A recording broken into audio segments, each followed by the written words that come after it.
प्रशिक्षण आईएएस के online platform पर आप सभी का स्वागत है। आज चर्चा करेंगे भारत के संप्रभुता के मुद्दे पर, और जो कि ये विषय जुड़ा हुआ है नॉर्थ ईस्ट से, यानी पूर्वोत्तर भारत से। अगर आपसे ये पूछा जाए कि कोई भी ऐसा राज्य है नॉर्थ ईस्ट में और उसका कोई उग्रवादी संगठन, एक्सट्रीमिस्ट ग्रुप भारत सरकार से अलग होने की बात कर रहा है, उसके लिए आंदोलन चला रहा है, भारत के खिलाफ पूरी कॉन्स्पिरेसी कर रहा है, षड्यंत्र कर रहा है, और भारत विरोधी जितनी ताकतें हैं उन सब के साथ गठजोड़ भी लगातार कर रहा है, और अलग अलग प्रकार के अपराधों में लिप्त है, चाहे वो ड्रग ट्रैफिकिंग हो, वीपन स्मगलिंग हो, ह्यूमन ट्रैफिकिंग हो, या अन्य प्रकार के कोई भी ऐसे फेक करेंसी जो जाली मुद्रा का कारोबार है, इन सब चीज़ों में इन्वॉल्व है, किडनैपिंग, उसके बाद एक्सटॉर्शन लेना, फिरौती लेना, इन सब चीज़ों में इन्वॉल्व है। तो ऐसे उग्रवादी संगठन के साथ क्या किया जाना चाहिए? तो आप कहेंगे कि ऐसे उग्रवादी संगठन को आतंकवादी संगठन घोषित किया जा सकता है, इसे प्रतिबंधित किया जा सकता है, बैंड किया जा सकता है, इसे इलीगल ऑर्गेनाइजेशन घोषित किया जा सकता है। तो बिल्कुल ठीक कह रहे हैं आप, या आप अच्छे तरीके से इस चीज को समझ सकते हैं कि ऐसा ही होना चाहिए अगर कोई भारत सरकार के, भारत की संप्रभुता के अगेंस्ट में काम करता है। क्योंकि भारत का जो संघ है वो विनाशी राज्यों का एक अविनाशी संघ है। हमारे यहाँ राज्यों का तो विनाश किया जा सकता है, लेकिन जो इंडियन यूनियन है उसका विनाश नहीं किया जा सकता। और कोई भी राज्य, कोई भी उग्रवादी संगठन बोले कि हम इस राज्य को भारत से काट करके निकाल देंगे और एक नया देश बना देंगे, नया स्टेट बना देंगे, तो ये चीज नहीं हो पाएगी। और इसके लिए जरूरी हो जाता है कि ऐसे उग्रवादी संगठनों के खिलाफ कठोर कार्रवाई की जाए। और इसी कड़ी में भारत सरकार के गृह मंत्रालय ने सोचा है कि असम का जो सबसे बड़ा उग्रवादी संगठन है, जिसका नाम है ULFA, United Liberation Front of Assam, उसका जो अभी उसको बैंड तो किया ही जा चुका है और 5 साल के लिए उसके प्रतिबंध की सीमा को और भी बढ़ा दिया गया है। लेकिन उसकी अवैधानिकता की, क्या वो एक इलीगल ऑर्गेनाइजेशन है, इस चीज को एग्जामिन करने के लिए, इसका परीक्षण करने के लिए कि क्या उसे अवैधानिक संगठन आगे भी घोषित कर दिया जाए, इसके लिए एक ट्रिब्यूनल बनाने की बात हुई है। तो गृह मंत्रालय के नेतृत्व में जो है एक ऐसा काम किया जा रहा है कि वो ट्रिब्यूनल बनेगा, और उस ट्रिब्यूनल को हम अनलॉफुल एक्टिविटीज प्रिवेंशन ट्रिब्यूनल के रूप में देखेंगे। और ये जो ट्रिब्यूनल है, इसमें जो है गुवाहाटी जो हाई कोर्ट है उसके जज जो है इसके चीफ होंगे, और वो एग्जामिन करेंगे कि कैसे जो है इसको, यानी उल्फा को इलीगल ऑर्गेनाइजेशन घोषित किया जाए अथवा नहीं। अब यहां पर एक सवाल उठता है कि पूर्वोत्तर भारत में ऐसे तमाम उग्रवादी संगठन है जिसमें उल्फा भी एक है, ये भारत की आंतरिक सुरक्षा के लिए कैसे चुनौती है? इस मुद्दे को भारत सरकार इतनी सेंसिटिव तरीके से कैसे ले रही है? तो यहां पर यह जानना जरूरी है कि उल्फा भारतीय संघ से असम को पृथक करके, आजाद करके एक नए राष्ट्र के निर्माण की मांग करता है कि असम एक बिल्कुल स्वतंत्र देश होगा और उसका भारत से कोई कनेक्शन नहीं होगा।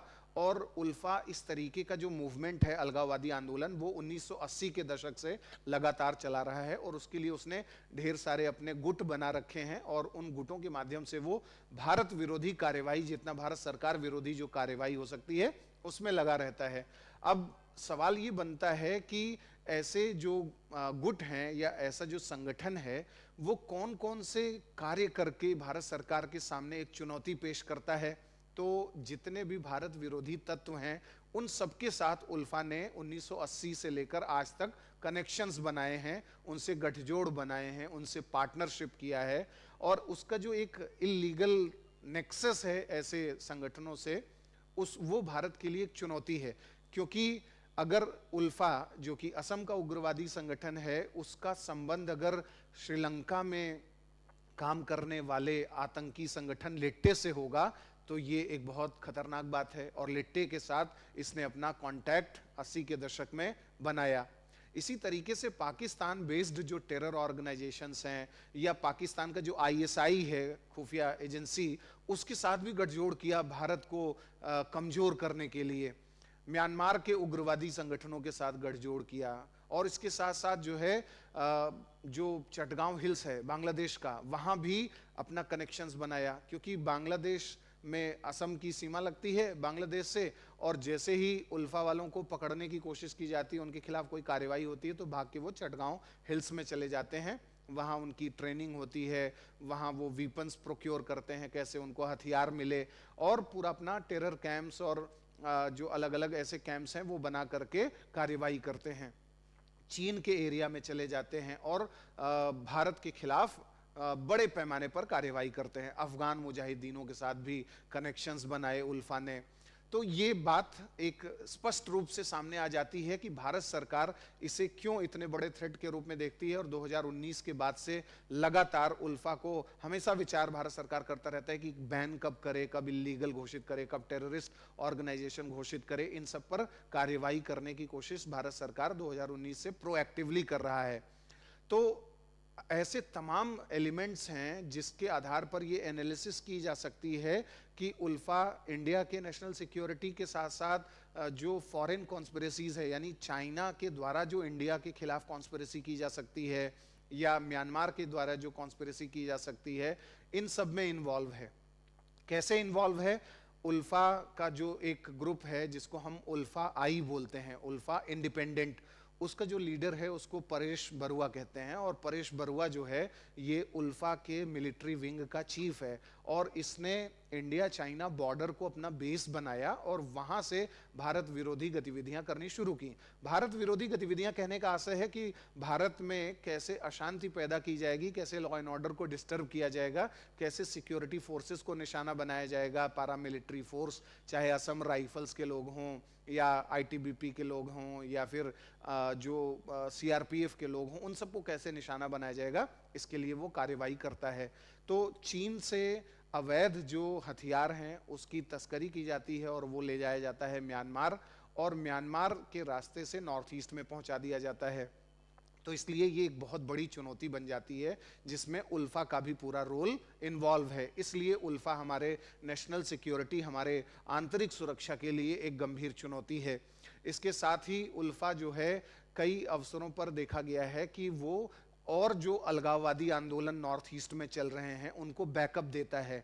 ऐसे सेपरेटिस्ट जो ऑर्गेनाइजेशंस हैं, अलगाववादी गुट हैं, उनके साथ अपना पूरा मजबूत कनेक्शन तैयार करता है। जैसे नागालैंड में एक संगठन है जिसको NSCN-IM बोलते हैं।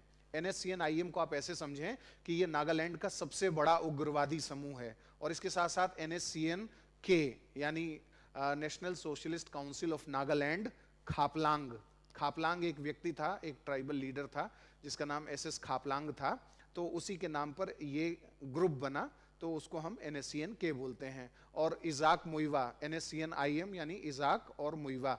तो ये जो पूरा ग्रुप है ये पूरे नागालैंड की ऑटोनॉमी की बात करता है कि भारत सरकार से काट करके एक नया देश बनाएंगे नागाओं के लिए, जिसका नाम होगा ग्रेटर नागालिम। तो ये जो दोनों संगठन मैंने आपको बताए, इनके साथ अपना कनेक्शन उल्फा ने बना लिया। और इसके साथ साथ और भी कई अवसरों पर देखा गया कि जैसे मणिपुर में भी कई ऐसे उग्रवादी संगठन लंबे समय से 1960 के दशक से रहे हैं, जो भारत से कट करके एक नए राष्ट्र को बनाने की बात करते हैं। उसमें खासकर PLA, पीपल्स लिबरेशन आर्मी है, उसके साथ भी इसने गठजोड़ किया। और मिजोरम में UNLF जैसे संगठन हैं, त्रिपुरा में NLFT है, national liberation Front of Tripura, या ऑल त्रिपुरा टाइगर फोर्स, इन सब के साथ इसने कनेक्शंस कर लिए। तो साफ तौर पर यह देखा जा रहा है कि एंटी इंडिया ऑपरेशन में ये इन्वॉल्व है।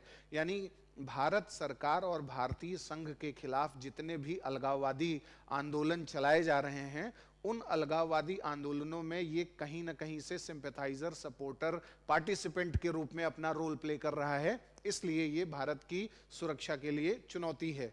और भारत सरकार से शांति वार्ता करने के लिए भी आगे नहीं आता। जब भी भारत सरकार कहती है भाई सरेंडर कर दो उल्फा वालों, हम तुम्हें रिहेबिलिटेशन तुम्हारा करा देंगे, हम तुम्हारे एरिया का डेवलपमेंट करेंगे, तुम्हारी आर्ट एंड कल्चर को, चीज़ों को प्रोटेक्शन देंगे, और तुम्हें आजीविका भी देंगे, लाइवलीहुड देंगे, सिक्योरिटी, अल्टरनेटिव आपका जो रोजगार होगा वो सारी व्यवस्थाएं हम देंगे, आप सरेंडर करिए। तो ये जब कुछ लोग सरेंडर भी करने की कोशिश करते हैं इसमें से, लेकिन तमाम ऐसे हैं जो रेडिकल एक्सट्रीमिस्ट्स हैं और वो एथनिसिटी के मुद्दे को लेकर के आम जनता को भड़काते हैं कि भाई असम के लोगों, देखो तुम्हारा एथनिक आइडेंटिटी ये है, तुम्हारा कल्चरल आइडेंटिटी ये है, तुम्हारे ये सब अधिकारों को भारत सरकार या भारत सरकार के कानूनों के द्वारा छीना जा सकता है, तो तुम्हें अपनी एथनिक ऑटोनॉमी चाहिए, अगर तुम्हें अपनी एक अलग निर्जातीय पहचान चाहिए, तुम्हें अपना एक अलग झंडा चाहिए, तुम्हें अपना एक अलग कॉन्स्टिट्यूशन चाहिए। जैसे नागा जितने अलगाववादी हैं वो कहते हैं कि पृथक नागा झंडा चाहिए, हमें पृथक नागा फ्लैग चाहिए। तो ये जो चीजें हैं, इससे भी भारत सरकार की आंतरिक सुरक्षा के समक्ष बड़ी चुनौती सामने आती है। इन सब के खिलाफ एक बहुत ही कठोर कानून भारत सरकार ने 1967 में बनाया था, जिसे हम अनलॉफुल एक्टिविटीज प्रिवेंशन एक्ट बोलते हैं, यानी अवैधानिक क्रियाकलाप रोकथाम अधिनियम 1967। और इसके माध्यम से हम अपने देश में किसी भी संगठन, any kind of organisation, any nature of organisation जो भारत सरकार के खिलाफ काम करता है, भारतीय संघ के खिलाफ कॉन्स्पिरेसी करता है, उसे टेररिस्ट ऑर्गेनाइजेशन, इलीगल ऑर्गेनाइजेशन और बैंड ऑर्गेनाइजेशन घोषित करते हैं और उसके खिलाफ कार्यवाही करते हैं। जैसे ऐसे संगठनों का जो प्रॉपर्टी है, मतलब ऐसे संगठन जो अलग अलग क्रिमिनल एक्टिविटीज के माध्यम से जो पैसा बनाते हैं, उसको कैसे सीज किया जाएगा, सीजर ऑफ द प्रॉपर्टी कैसे होगी, किस तरीके से इसको जो है अटैचमेंट ऑफ द प्रॉपर्टी होगी, यानी ऐसे जो भी प्रॉपर्टीज हैं उनकी नीलामी और उनकी कुर्की कैसे होगी, ये सारी कार्यवाहियां इस कानून के तहत होती हैं। तो भारत सरकार ने तमाम अवसरों पर कानून बनाए हैं और अभी हाल के समय में भारत ने एनआईए यानी जो नेशनल इन्वेस्टिगेशन एजेंसी है, इसको भी लगा दिया है इस काम में कि नॉर्थ ईस्ट में जो एक्सट्रीमिज्म और जो सेपरेटिस्ट मूवमेंट चल रहे हैं उन सबको भी चेक करने का काम करे, एनआईए इन्वेस्टिगेशन करने का काम करे, क्योंकि ऐसे जो एक्सट्रीमिस्ट्स हैं, एथनिक टेररिज्म का जो काम कर रहे हैं, उन सब के आतंकवादी संगठनों से संबंध हैं। इन सब संबंधों को देखते हुए ये लगता है कि जब तक एथनिक जो टेररिज्म की चीज़ें हैं उसको सही तरीके से नहीं, उस नेटवर्क को तोड़ा जाएगा, तब तक उग्रवाद, अलगाववाद, इंसर्जेंसी या जो ये विप्लव की चीज़ें हैं, ये सब नहीं ख़त्म हो सकती नॉर्थ ईस्ट में। और इसलिए ये आवश्यक है कि ऐसे एक्सट्रीमिस्ट ग्रुप्स के खिलाफ कठोर कार्रवाई की जाए। तो एनआईए को ये टास्क दे दिया गया। इसके अलावा हम prevention of money laundering act जो है, पीएमएलए जो कानून है 2002 का, उसके माध्यम से अगर कोई भी सस्पिशियस फिनेंशियल ट्रांजैक्शंस वगैरह हो रहा है नॉर्थ ईस्ट में, उन सब पर निगाह रखते हैं। इन्फोर्समेंट डायरेक्टोरेट इसमें लगा हुआ है। तो हमारे पास ढेर सारे ऐसे मैकेनिज्म हैं जो नॉर्थ ईस्ट के जो एक्सट्रीमिस्ट्स वगैरह हैं उन सब के खिलाफ कार्रवाई करते हैं। इसके साथ साथ सबसे बड़ा मुद्दा ये है कि अगर नॉर्थ ईस्ट में जो भी अलगाववादी आंदोलन चल रहे हैं या जो एथनिक अनरेस्ट है, जो निर्जातीय असंतोष है अलग अलग समुदायों के मन में, और वो इतने बड़े पैमाने पर उग्रवादी हिंसा कर रहे हैं, उनका अगर पूर्ण समाधान करना है तो डेवलपमेंटल स्ट्रेटजी को अपनाना होगा। कि यानी नॉर्थ ईस्ट के अलग अलग इलाकों में जहाँ पॉवर्टी है, अनएम्प्लॉयमेंट है, जहाँ माल न्यूट्रिशन है, फूड इनसिक्योरिटी है, इन सब को कैसे ख़त्म किया जाए, कैसे इन्हें डेवलपमेंट के रास्ते पर ले आया जाए, कैसे इंक्लूसिव डेवलपमेंट यहाँ पर किया जाए, इंफ्रास्ट्रक्चरल जो डेवलपमेंट है, उसके साथ साथ जो अफोर्डेबल हेल्थ है, मेडिसिन, ये तमाम चीज़ें जब तक नहीं करी जाएंगी तब तक नॉर्थ ईस्ट में एक माहौल नहीं बनेगा। और सिविक एक्शन प्रोग्राम के माध्यम से नॉर्थ ईस्ट में जो पब्लिक परसेप्शन मैनेजमेंट स्ट्रेटजी है उसको भी फोकस करना पड़ेगा कि नॉर्थ ईस्ट के जो रेडिकल्स हैं, एक्सट्रीमिस्ट्स हैं, उनका जो भारत सरकार के खिलाफ जो एक परसेप्शन है, उस परसेप्शन में कैसे चेंज लाया जाए। और वो परसेप्शन हमारे पार्लियामेंट को लेकर के भी है, यानी भारत के संसद के द्वारा अगर कोई कानून बनाया गया है तो नॉर्थ ईस्ट में उसे कैसे देखा जाएगा, जुडिशियरी किस तरीके से काम करती है उसे कैसे देखा जाएगा। ये सब बातें बहुत ही महत्वपूर्ण है कि इन्हें कैसे सेंसिटिवली डील किया जाएगा। अगर हम इसको सही से डील कर पाते हैं तो नॉर्थ ईस्ट की समस्या का बड़े पैमाने पर समाधान होगा। नॉर्थ ईस्ट के लोगों को, उनके कल्चर को, उनके रिलीजन, कस्टम, जो रिचुअल्स हैं, उन सब के प्रोटेक्शन के लिए काम करना होगा, उन्हें विश्वास दिलाना होगा, एक सेंस ऑफ सिक्योरिटी डेवलप करनी होगी कल्चरल लेवल पे, सोशल लेवल पर। तब जाकर के धीरे धीरे इन सब चीज़ों का एक स्थायी समाधान देखा जा सकता है। तो आज के एपिसोड में इतना ही। आज हमने देखा कि नॉर्थ ईस्ट में कैसे उग्रवाद एक बड़ी समस्या है और उसमें भी स्पेसिफिकली हमने असम का जो सबसे बड़ा उग्रवादी संगठन है उल्फा, उसके कॉन्टेक्स्ट में ये सारी बातें देखी जो कि अभी न्यूज़ में है। और न्यूज़ में क्यों है उसका आधार भी मैंने आपको बताया। इस पूरे घटनाक्रम को आप भारत की जो अखंडता है, इंटीग्रिटी और भारत की जो संप्रभुता है उससे जोड़ करके देखेंगे कि अगर भारत की संप्रभुता और अखंडता से कोई भी खिलवाड़ करता है तो ऐसे तत्वों के खिलाफ कैसे कार्यवाही भारत सरकार करेगा और भारत सरकार के पास ऐसे क्या क्या ऑप्शंस हैं, उसी क्रम में ये सारी चीज़ें की गई हैं। तो यहाँ पर एक अंतिम सवाल ये भी बनता है कि क्यों जो है ये एक ट्रिब्यूनल बनाया जा रहा है और ट्रिब्यूनल के माध्यम से ये असेसमेंट किया जाएगा कि क्या उसे इलीगल घोषित किया जाए या न किया जाए। ऐसा काम क्यों रहा है? अगर इतना काम कर रहा है वो गलत, तो उसे सीधे इलीगल घोषित कर दिया जाए। लेकिन ऐसे जो उग्रवादी संगठन हैं उनका जो लोकल पॉपुलेशन है वहां पर, उन सबके साथ कनेक्शन है और ऐसे लोग जो है आपस में जुड़े हुए हैं। तो उल्फा आम जो नागरिक हैं वहाँ के नॉर्थ ईस्ट के, उनको भड़का करके एक मास मूवमेंट भी क्रिएट कर सकता है इंडियन गवर्नमेंट के अगेंस्ट में, इंडियन यूनियन के अगेंस्ट में। तो ये जो मास मोबिलाइजेशन है ये भारत के लिए एक खतरा बन सकता है कि ऐसे लोग जो है उनके मिलिशिया से जुड़ जाएंगे। इसलिए भारत सरकार को थोड़ा सेंसिटिव तरीके से काम करना पड़ता है और इसलिए भारत सरकार ने ये सब सोच विचार करके निर्णय लिया है कि वो एक ट्रिब्यूनल के माध्यम से इसे करे ताकि नॉर्थ ईस्ट में कोई ये क्वेश्चन ना उठा सके कि भारत ने फेयर तरीके से काम नहीं किया, किसी को मौका नहीं दिया। हम अपने यहाँ चाहे क्रिमिनल्स हों, प्रिजनर्स हों, टेररिस्ट हों, सबको रूल ऑफ लॉ के हिसाब से ही हम दंड देते हैं, प्रोसीजर इस्टेब्लिश्ड बाई लॉ के हिसाब से ही हम कार्यवाही करते हैं। तो भारत का ये मैसेज जो है नॉर्थ ईस्ट में जब जाएगा तो लोगों को समझ में आएगा कि हाँ, नॉर्थ ईस्ट की सिक्योरिटी, लॉ एंड ऑर्डर के लिए भारत सरकार सेंसिटिव होकर के काम कर रही है। आपका क्या विचार है? आप हमें कमेंट बॉक्स में भी बता सकते हैं। धन्यवाद।